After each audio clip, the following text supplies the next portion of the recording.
अप्रैल 2020 Kieron sector Kupwara जिला उत्तर कश्मीर।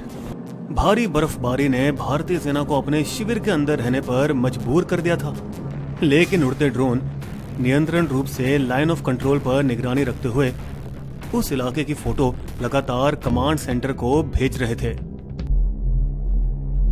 रुको, जरा इसे जूम करो। ये डॉट देख रहे हो? लगता है शुरू हो रहा है। कोऑर्डिनेट निकालो।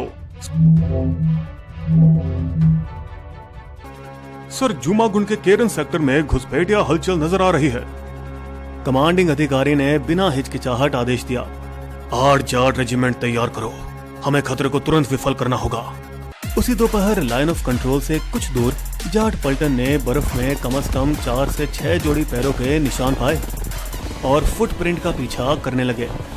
इस बर्फबारी दूर नहीं जा सके होंगे, सभी सतर्क रहिए। दूर पहाड़ी पर पेड़ों के बीच में उन्होंने 5 लोगों को भारी उपकरण ले जाते हुए देखा। मिल गए। दोपहर के करीब 1 बजे मुख्तसर गोलीबारी शुरू हुई। फिर वो 5 घुसपैठिए अपने भार को हल्का करने के लिए गोला बारूद से भरे बैग वहीं छोड़कर पहाड़ की ढलान उतरकर गहरी घाटी में कहीं खो गए। आतंकवादियों का जल्द ही शोधन किया गया।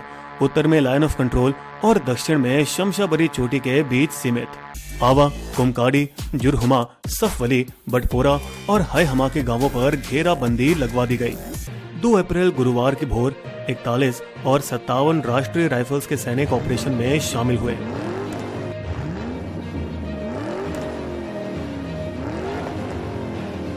दोपहर 4:30 बजे एक बार फिर आतंकवादी नजर आए और गोलीबारी चली। जिसने भी गोली से जवाब देने के बाद चट्टान से कूदकर कहीं बर्फीली वादियों में गायब हो गए। 2 दिनों तक और पीछा जारी रहा। 2 बार और गोलीबारियां हुई, लेकिन वो पकड़ में नहीं आए। मगर हाँ, अब आतंकवादी कुपवाड़ा के घने जुरहमा जंगल के एक हिस्से में सीमित कर दिए गए थे, जुमागुंड गांव से ज्यादा दूर नहीं। वहां से बाहर निकलने के लिए शनिवार 4 अप्रैल देर रात 4था parachute regiment 4 para SF battalion के 2 पलटन खास आयोजन किए गए। ये विशेष बलों का वो हिस्सा है जो उरी हमले के बाद सीमा पार सर्जिकल स्ट्राइक कर चुके थे। अब ध्रुव हेलीकॉप्टर द्वारा नजदीकी बटालियन मुख्यालय के लिए तैनात हुए, जहां से वो रंगदूरी, गुगुलदरा और जुमागुंड के 3 बेहद क्षेत्र पर नजर रख सके। इस ऑपरेशन का लक्ष्य ये था कि वो ऊंचाइयों का लाभ उठाते हुए आतंकवादियों को कोई नुक्कड़ में फंसा दे। क्वाड क्वाप्रो ड्रोन के सहारे के साथ 5 खास पैराशूटर 10,000 फुट की ऊंचाई पर एयर ड्रॉप किए गए।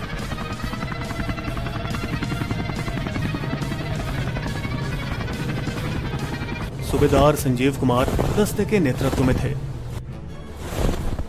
उनके पैरों के निशान का पीछा करो।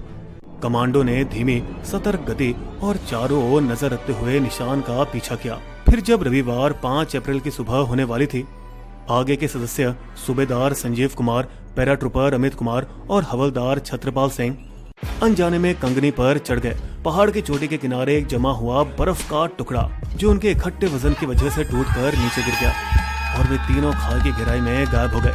पूरे 150 फुट नीचे गिरे, सीधे जमे हुए पहाड़ी नल्हा के ऊपर, और ठीक उसी जगह पर आ गिरे जहां आतंकवादी छुपे थे। बावजूद इसके कि नरम बर्फ ने उनकी गिरावट के जोर को कम किया। बाद में किए गए एक्सरे से ये पता चला कि गिरने से उनके शरीर की कई हड्डियां टूट गई। हैरत आतंकवादी भी फायदेमंद स्थिति में थे, क्योंकि वे पहाड़ की आड़ में छिपे हुए थे। जैसे ही कमांडो अपने आप को इकट्ठा करने की कोशिश करने लगे, आतंकवादियों ने हमला किया। आगामी लड़ाई में आतंकवादियों ने पहले फायदा उठाकर तीनों कमांडो पर लगातार गोलियां चलाई, जो मुश्किल से बस 6 फुट की दूरी पे थे। इतने कम फासले पर एनकाउंटर कभी कभार ही होते हैं, ज्यादातर वो हमेशा दूरी से होते हैं। हवलदार अमित कुमार ने 15 गोलियां खाई, जबकि सूबेदार संजीव और पैराट्रूपर छत्रपाल ने भी भारी गोलीबारियों का सामना किया। बावजूद इसके कि वो गिरावट में घायल और खुले मैदान में थे, उन्होंने कैसे भी करके शहीद होने के पहले 5 में से 2 आतंकवादियों को मार गिराया। इसी बीच हवलदार दविंदर सिंह और पैराट्रूपर बालकृष्ण अपने साथियों पर भारी गोलीबारी देखते हुए ढलान से नीचे उतरकर युद्ध में शामिल हुए। साथ में वे 3 घुसपैठ आतंकवादियों में से 2 को मार गिराने में कामयाब रहे।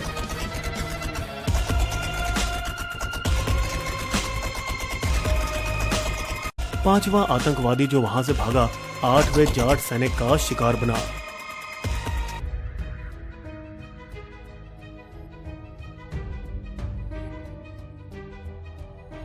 बुरी तरह से जख्मी 2 सैनिकों को श्रीनगर सैन्य अस्पताल में एयरलिफ्ट किया गया, लेकिन अफसोस दोनों उसी रात शहीद हो गए। बाकी 3 युद्ध स्थल पर ही शहीद हो चुके थे। है मेरे वतन के लोगों, जरा आंख में भर लो पानी। इस चौथे पैरा एसएफ बटालियन में शामिल थे सूबेदार संजीव कुमार, देहरा गांव, हटवार, बिलासपुर जिला, हिमाचल प्रदेश। पैरा ट्रूपर बालकृष्ण, पुईद गांव, कुल्लू घाटी, हिमाचल प्रदेश। पैरा ट्रूपर छत्रपाल सिंह, छावश्री गांव, जुझुन